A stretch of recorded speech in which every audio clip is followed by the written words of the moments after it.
പ്രദേശത്തുള്ള വിവിധ സഭാ വിഭാഗങ്ങളിലെ ക്രൈസ്തവര് ഒരുമിച്ച് ഇന്ന് ചെറുപുഴയുടെ രാജവീഥികളിലൂടെ നടത്തിയ ഈ ക്രിസ്മസ് കരോൾ ഗാനവും ആലപിച്ചുള്ള പ്രദക്ഷിണം, അതിനുശേഷം ഇവിടെ നമ്മൾ ഒരുമിച്ച് കൂടി പ്രാർത്ഥനാപൂർവം തിരുവചനം കേട്ടത് ഒക്കെ ലോകത്തിന് ഒരു സന്ദേശം നൽകുവാൻ വേണ്ടിയാണ്. ഈ സന്ദേശമാണ് ഞാൻ നിൽക്കുന്നതിന്റെ പിറകിൽ രേഖപ്പെടുത്തിയിരിക്കുന്നത്. ക്രിസ്തുവിൽ നമ്മൾ ഒന്നാണ് എന്നുള്ളതാണ്.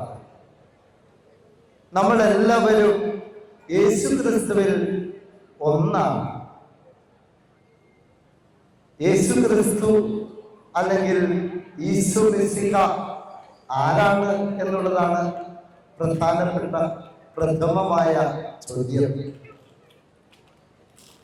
നമുക്ക് ഓരോരുത്തർക്കും അറിയാം, നമ്മുടെ വിശ്വാസമനുസരിച്ച് ദൈവത്തിന്റെ പുത്രനാണ് ഈശോ മിശിഹ.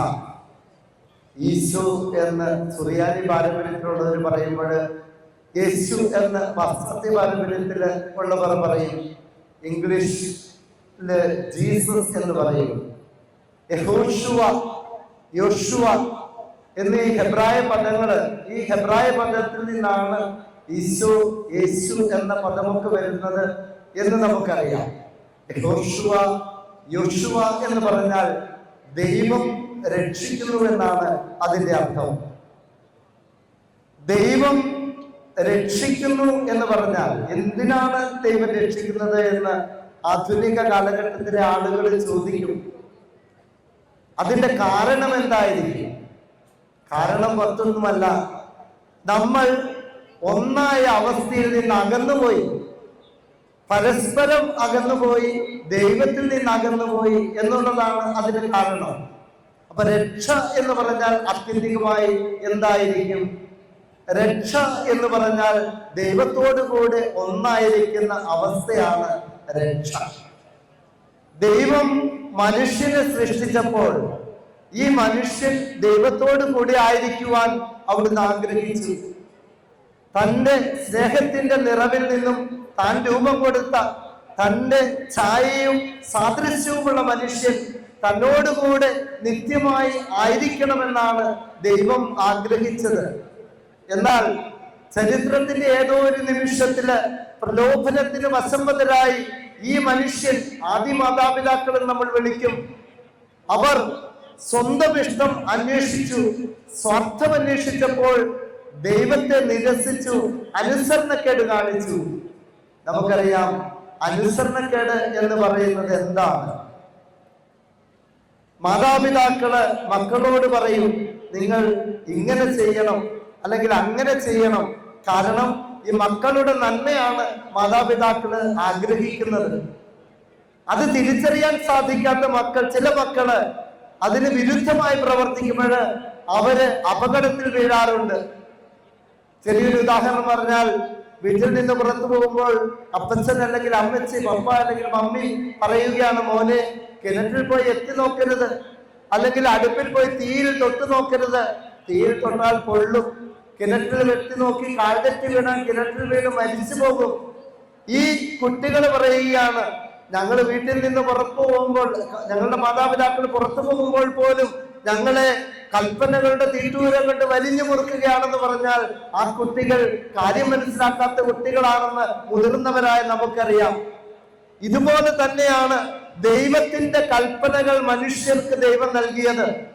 മനുഷ്യന്റെ ആത്മാവ് ആത്യന്തികമായി ദൈവികമായ നന്മയോട് ചേർന്നിരിക്കണമെങ്കിൽ ദൈവത്തിന്റെ ഇഷ്ടമനുസരിച്ച് ദൈവത്തോട് കൂടെ ജീവിക്കേണ്ടതുണ്ട്. അത് മനസ്സിലാക്കാതെ സ്വാർത്ഥത അന്വേഷിക്കുവാൻ പ്രലോഭകൻ ആദ്യ മനുഷ്യനെ പ്രേരിപ്പിച്ചപ്പോൾ അവൻ തെറ്റിൽ വീണു എന്നാണ് ബൈബിളിന്റെ ആദ്യ താളുകൾ നമ്മെ പഠിപ്പിക്കുന്നത്.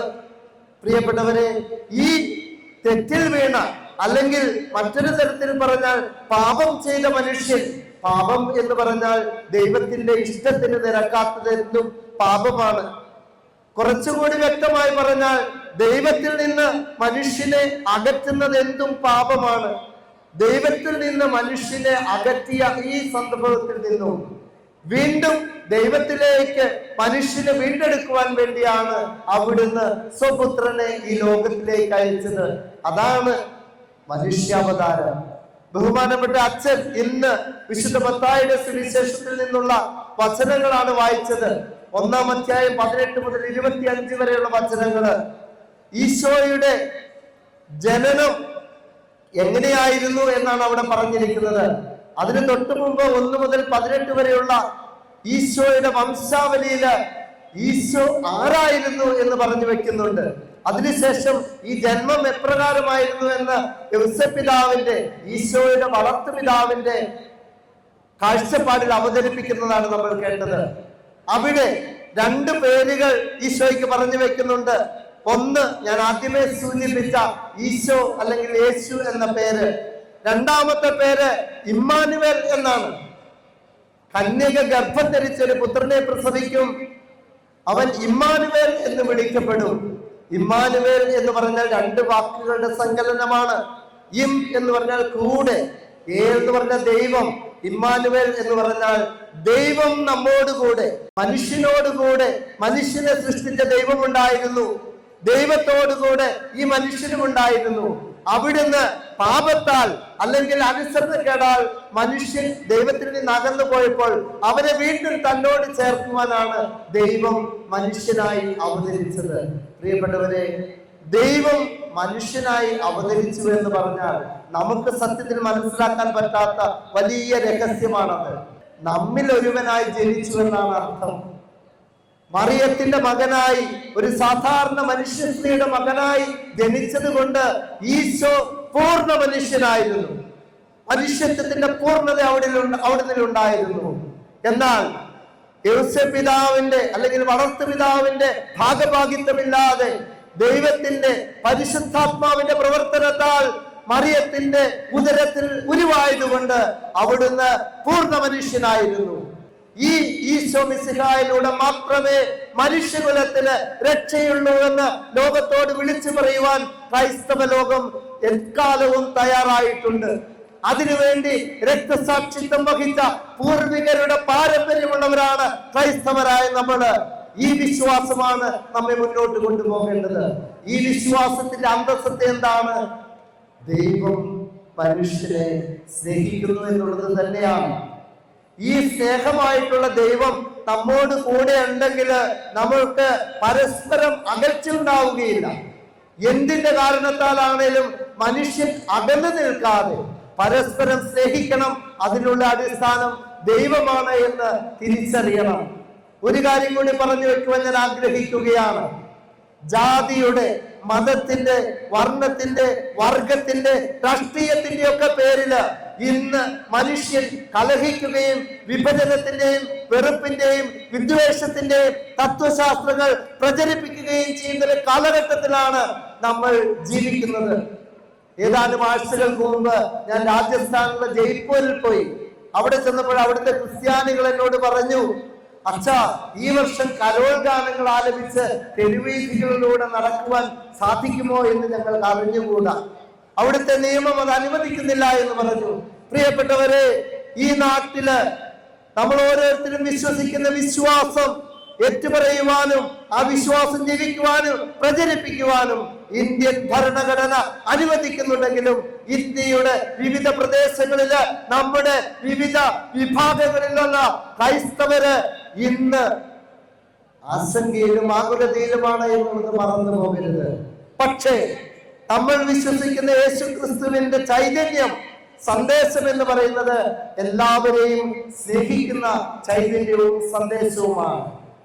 ഭൂമിയിൽ സന്മനസ്സുള്ളവർക്ക് സമാധാനം.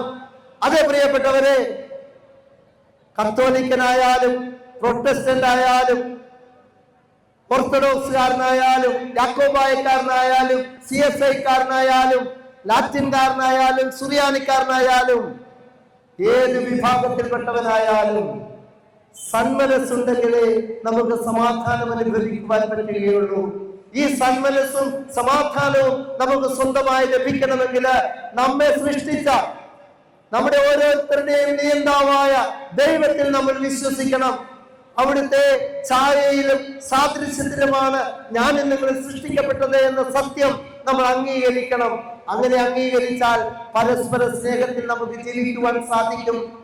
ഈ സ്നേഹത്തിന്റെ വക്താക്കളായി ജീവിച്ചാൽ നമ്മുടെ സമൂഹം ദൈവം ആഗ്രഹിക്കുന്നത് പോലെ നന്മയുടെ, ശാന്തിയുടെ, ക്രിസ്മസിന്റെ, സമാധാനത്തിന്റെ സമൂഹമായി രൂപാന്തരപ്പെടും. നമുക്കതിനായി പ്രാർത്ഥിക്കാം. പരസ്പരം ക്രിസ്മസ് ആശംസകൾ പങ്കിടാം. ദൈവത്തിന് സ്തുതി.